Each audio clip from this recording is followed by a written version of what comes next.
You're listening to We Are STS, a podcast from the Department of Science and Technology Studies at University College London.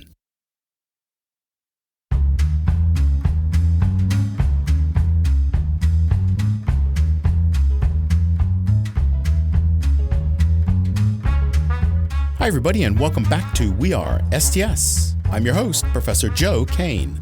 This is episode 28. So ChatGPT arrived in November last year. That wasn't the first appearance of generative AI, but it sure landed with a boom. Within a month, it felt like it was everywhere. First reaction from staff was resistance and loud cries of cheating.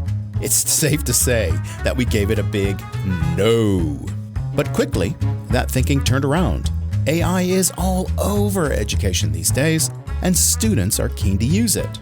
That's made 2023 a year of transformation. We're asking, how do we use AI as a positive? How do we reshape our coursework to push creativity to the next level, knowing that AI is out there? This episode of the podcast was created by Mandy Huynh, reporting for the STSNewsRoom. Yep, the STSNewsRoom is back. What's that? Well, here at STS, we want to give our students work experience in science communication. So each summer, we set up as many paid internships as we can, and we work with students to create content for publications. We also help them create podcasts on any subject they choose. We want about 30 minutes. We want interviews, we want something STS, but most of all, we want their ideas and their creativity.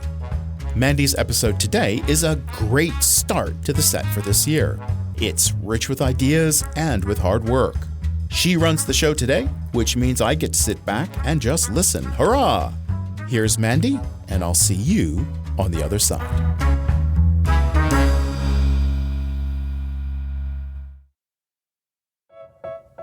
I took Professor John Agar's module, Thinking About Technology, in the fall of 2023.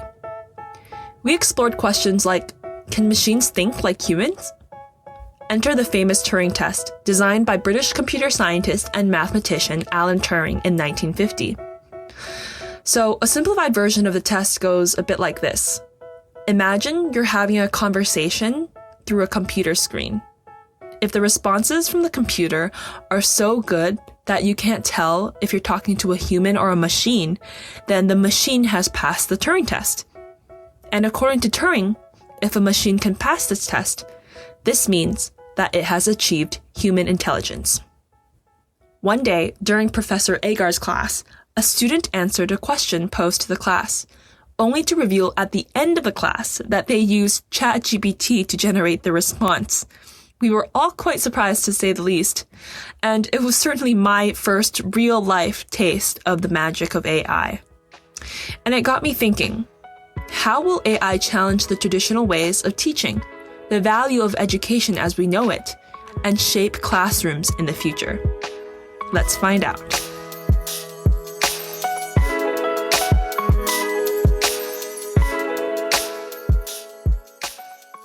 But let's start with the basics first. What exactly is artificial intelligence, or AI? According to Professor Rose Luckin, an expert in learner-centered design at the UCL Knowledge Lab, AI defines what machines can do in terms of human intelligence. Remember the Turing Test? That's where this philosophy originated from.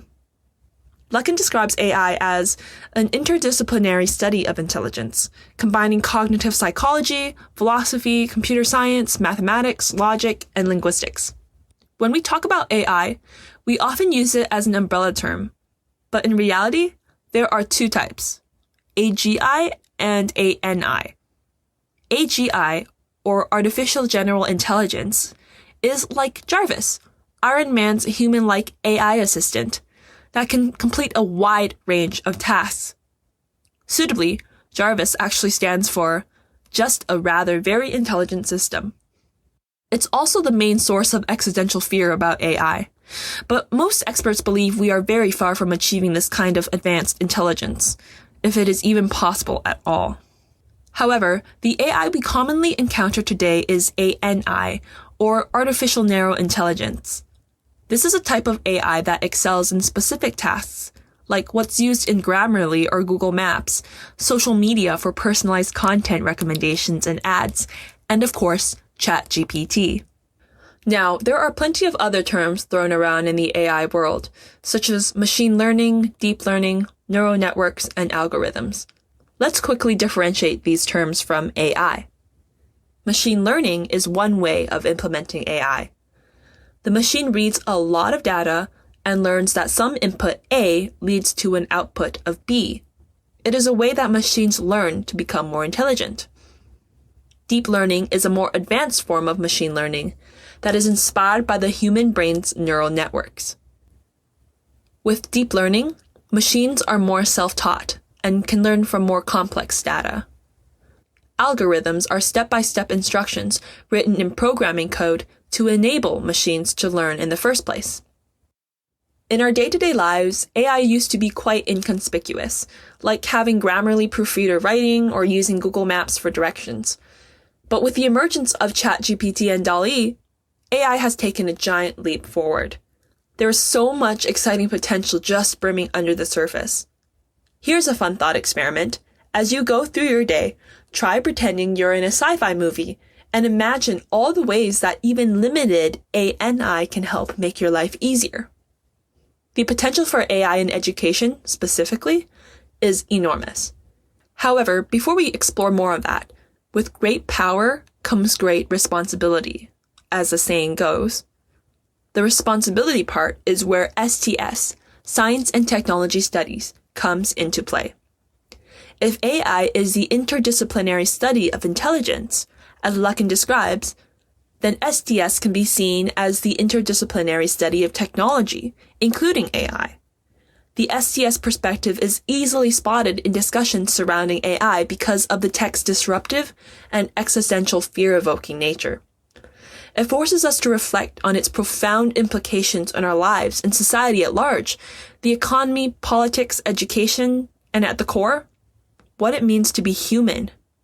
What makes our lives meaningful?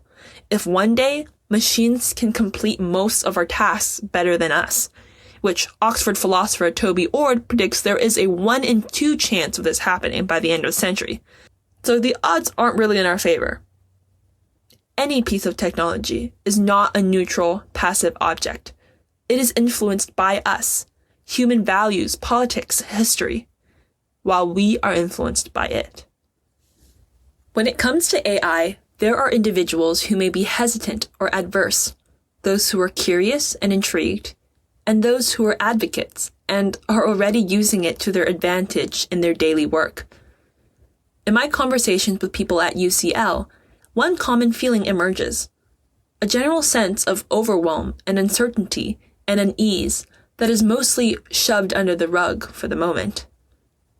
I talked to special guest Rich Osborne, an important member of the UCL team that helps UCL figure out how to deal with AI. He's facing this problem, or opportunity depending on how you look at it, head on. So my name's Dr. Richard Osborne. I'm what they call the Faculty Learning Technology Lead for the Faculty of Mathematical and Physical Sciences at UCL. Each one of us in the role is a specialist in education, in technology, and pedagogy, but also in the discipline. So I have a background in education. I have a PhD in education, but I'm also a qualified physics teacher. So I know about pedagogy and about teaching. And I'm also a technologist. I've been working for many, many years with digital technologies. So it's this interesting blend of experience that we all have that allows people in my role, the Faculty Learning Technology Lead role, to speak the languages of all the critical people in digital education. How AI technologies might fit into what we're doing in the faculty is a challenge. I mean, we are pretty much mostly looking at ChatGPT at the moment.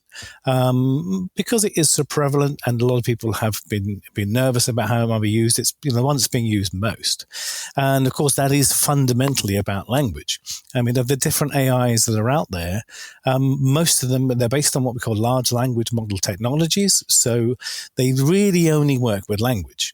They've been trained on languages, and so that's all they can work with is languages. And STS is naturally is a department which uses a lot of language. It tends to be, like I say, more discursive. So when we're thinking how it might be used in STS in particular, it's things like ChatGPT. And, there's various ways we're thinking what it might be helpful. I mean, people often talk about a study buddy, for example, the idea that, your tutor as a student isn't always available to you, but you always have questions when you're working and trying to understand some new topic you're just being taught. So you can potentially go to something like ChatGPT and ask it for clarification over something you've just been taught in your lectures. And it'll usually give you a pretty straight down the road, accurate response. I mean, ChatGPT knows an awful lot about what has been written in most of our disciplines, certainly within faculty. So it knows all the key thinking, and it can give you the middle of the road kind of answer. And I think what's critical about it is it's personal as well. It's, all the students are going to struggle with different concepts. As one of the key theories of learning is the idea of constructivism. And constructivism basically says that each individual constructs their own understanding of meaning based on what they already know and based on what they're listening to. So we all have to create our own interpretation that is then just laid down in long-term memory and become something we then know. But everyone's going to be different on that note. So the AI can actually fill in that difference. It can be there in that different way for every different student. UCL's response to the AI that's happening now, let's say we've got some very experienced people in UCL who have been studying this for a long time. So although ChatGPT and things have arrived, it seems out of the blue and suddenly no one was, as if no one was expecting this. And yet, when you talk to some of the colleagues who have been working in this field for a long time, this is not news to them. So we have set up here an AI expert group. I'm not part of the AI expert group myself. And so these guys are meeting and they're doing this on top of all their regular work, and they're looking at all the issues and they're producing guidance. So they've already produced guidance for students and staff on how we think you should or should not be using AI. And we're taking a pragmatic and a realistic approach to this, realizing that this is not something you can ban, for example. I know some countries and universities try to ban, but of course, there's always a way around bans. So that's really not going to work. We look at the detectors and we said, well, they don't really work anyway, so we're not going to worry about detectors. So that's, we're saying don't put things in detectors and don't try and use them. It's not really worth your time. We are creating guidance on how to use them effectively. I'm running workshops with one of my colleagues, for example, across all departments to help our colleagues understand how, ways in which they can use it, ways in which they can help students to use it, and ways in which they can use it as staff members. And in fact, this just yesterday or day before, we've just had a whole load of new projects approved, or hopefully going through the approval process, because the UCL has decided to put some money aside to do some really quite fast and agile investigations of exactly what AI can do in individual departments. So I've got, for example, 8 projects have been put forward from my faculty. And these projects are in maths, these projects are in chemistry, in space and climate physics, just to give you an example of a 3. And these are working with students, these projects, to try and look at, okay, these are the assessments or the teaching you've been doing. Let's see what AI can do in this context. And so these are very quick. They're going to be a turnaround in a month or 2. And they're going to give us some really good data about exactly how these AIs may or may not help in specific contexts in teaching and learning. And of course, this is happening all over UCL. We are acting fast, but we're acting calmly, I think, and we're acting responsibly. And I think quite a few other unis are looking at us and saying, oh, that's not bad advice. And they're looking, copying, and looking to us for guidance. And rightly so. As I say, we've got some of the best thinkers in the world on this. So.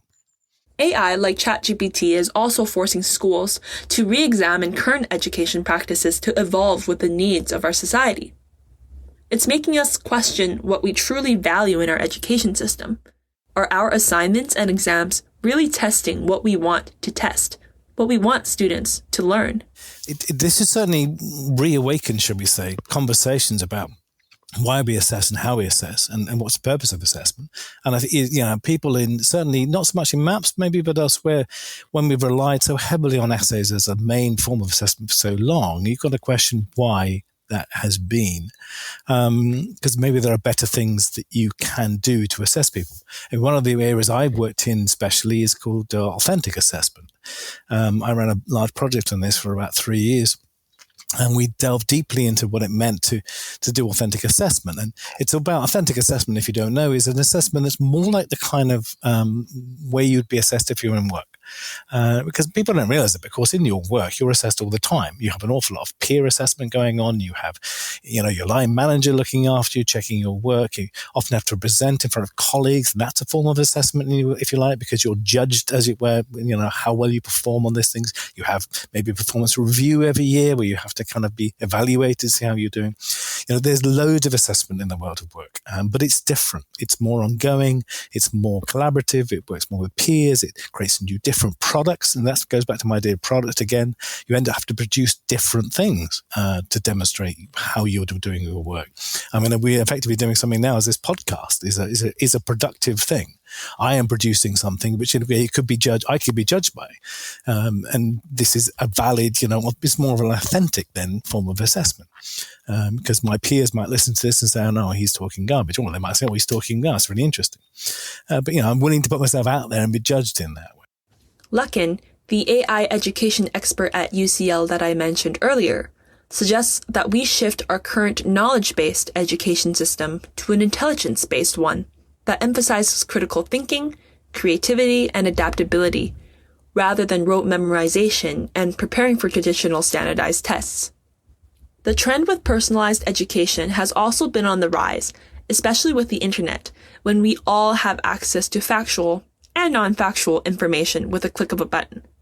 AI seems to be the new technological development that has pushed education and assessments as we know it over the edge and in need of change.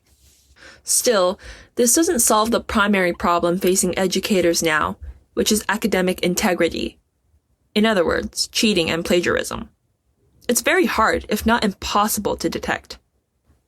UCL's approach is not a strict ban, but an ongoing conversation to figure out how students can work with technology to enhance their work and education, rather than replace it. We often think of technology as disrupting our lives, which it does, but technology isn't just something that happens to us or that we must adapt to. This common misconception is called technological determinism, where technology determines or shapes our society. The truth is, we as a society also have the power to shape the technology we use, which is often underestimated or overlooked. This is the theory of the social construction of technology, or SCOT for short. We are active participants rather than passive users of technology. And that's exciting, because it means that how AI technologies may show up more and more in our lives in the near future is not preordained. We can decide. So, anyone who's been paying attention for the last few months has been seeing headlines like this, especially in education. The thesis has been students are going to be using ChatGPT and other forms of AI to cheat, do their assignments, they're not going to learn, and it's going to completely undermine education as we know it. Now, what I'm going to argue today is not only are there ways to mitigate all of that, if we put the right guardrails, we do the right things, we can mitigate it, but I think we're at the cusp of using AI for probably the biggest positive transformation that education has ever seen. And the way we're going to do that is by giving every student on the planet an artificially intelligent but amazing personal tutor, and we're going to give every teacher on the planet an amazing artificially intelligent teaching assistant. That was Sal Khan, and the beginning of a TED Talk he gave in Vancouver, Canada in April 2023. He's one of the strongest, most popular positive voices of generative AI in education out there. If you're a student, his voice might have been a familiar one. He's the creator of Khan Academy, and the videos on his website have become a familiar source for many students, myself included, playing a significant role in supplementing our education. I think this indicates that something is lacking in the way many students are taught. Khanmigo is the name of the AI. It's capable of all sorts of things, being a math tutor, a debate coach using the Socratic method to teach, a writing partner and editor. It can even impersonate a classical literary character to help students delve deeper into their assigned reading. Khanmigo is like a magical sandbox in which learning becomes play. It's a safe space in which students can create, imagine, make mistakes, and learn from them. Rich mentions this more accurate or responsible kind of AI compared to ChatGPT could be possible at UCL. Reid Hoffman, the co-founder of LinkedIn, also lends another major positive voice in the mainstream AI debate. Here is a clip from his interview with Emily Chang, a journalist at Bloomberg. The speed at which we will integrate it into our lives will be faster than we integrated the iPhone into our lives. There's going to be a co-pilot for every profession. And if you think about that, that's huge. And not professional activities, because it's going to write my kids' papers, right? My kids' high school papers? Yes, although the hope is that in the interaction with it, they'll learn to create much more interesting papers. Listening to influential figures like Cain and Hoffman, it's easy to be captivated by their narratives. However, it's crucial to approach these stories with a critical STS mindset. One aspect to be wary of is the tendency for these narratives to be techno-utopian, presenting science and technology as the ultimate solution to all our problems. It's important to recognize that this perspective is oversimplistic and often biased, particularly in favor of the elite of Silicon Valley, who stand to benefit financially if we are led to believe that the technology they're creating, which only they have the knowledge and expertise to understand, as it happens, will solve all our problems. While science, and in association, the technology it enables, is often regarded as an objective endeavor, it's crucial to acknowledge that it too is influenced by historical, social, political, and other human factors. Emily Chang also asks Hoffman about his perspective on AI in general. You have been on the ground floor of some of the biggest tech platform shifts in history. The beginnings of the internet, mobile. Do you think AI is going to be even bigger? I think so. It builds on the internet, mobile, cloud, data. All of these things come together to make AI work. And so that causes it to be the crescendo, the addition to all of us. I mean, one of the problems with the current discourse is that it's too much of the fear-based versus hope-based. Imagine a tutor on every smartphone for every child in the world. That's possible. That's line of sight from what we see with current AI models today. It's apparent that Hoffman shares the same excitement for the possibilities of AI in education as Sal Khan with his Khanmigo AI study buddy. Personalized education is certainly one of the most exciting potential uses of AI. If AI is the next big revolutionary technology, as other experts have also predicted, then it is crucial that it is beneficial for humanity. An open letter on AI written in 2015 calls for exactly this, which many people, including Elon Musk and Stephen Hawking, as well as UCL professors from our own department, Jack Stilgo, signed. A popular concept discussed in STS is technological momentum, or the idea that once a new technology becomes more popular and more integrated into our society, it generates its own momentum and becomes increasingly difficult to change or redirect. As AI continues to advance and likely become ever more prevalent in our lives, it is important that its rapid development is properly monitored and regulated so that we can reap all its benefits and avoid its potential harm. After all, the essence of what it means to be human is at stake. I think Hoffman addresses this underlying existential fear of AI quite eloquently. In the end, I think it's really bigger than essay writing. You don't just write essays. You also write software code, business plans, pitch decks, teacher lesson plans. And so I think the broader concern is, again, how does humanity retain its capacity to do things in the AI age so we remain capable, productive, and engaged creators of our own destinies? Because as much as we might want to avoid drudge work and repetition, human beings have always been makers and storytellers. And in making things, whether it's a new tool or artwork or whatever, The drudge work and the repetition are often an important part of the process. In part, it's what gives a sense of accomplishment, a sense of mastery. You have the vision and the persistence and the patience to paint a painting one brushstroke at a time. To write and revise an essay over and over until you feel like you finally nailed it. That process, that's a lot of what it means to be human. The exciting aspect of delving into AI is that we find ourselves at the forefront of knowledge in this rapidly evolving field. Many of the resources and insights I've come across have been published within the last few years, and some even within the last few months. This dynamic nature of the field makes it all the more thrilling to explore and learn about, and maybe even have a hand in changing.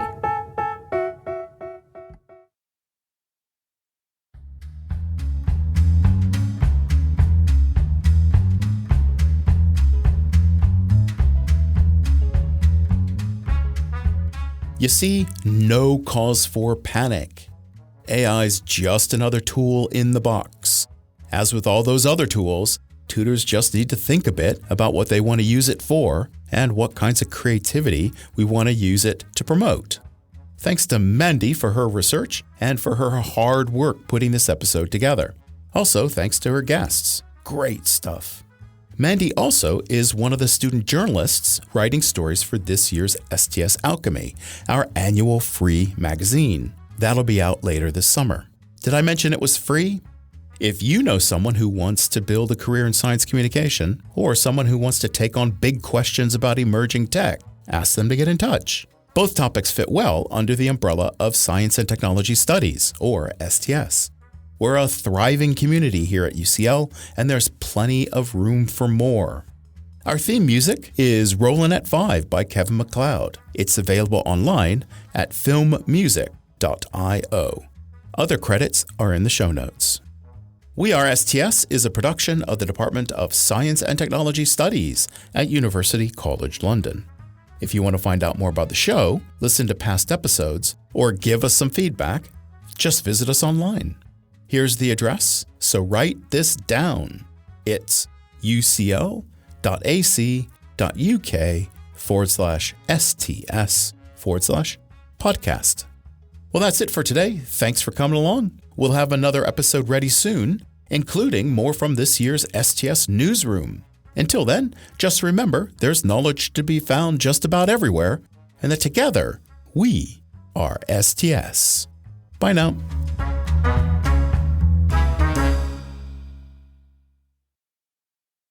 You've been listening to We Are STS, a podcast from the Department of Science and Technology Studies at University College London. We're on most every podcast platform, so subscribe to the show and give us a 5-star rating. That'll remind the algorithms to give us a boost too. Plus, it'll bring smiles to all of us in STS HQ.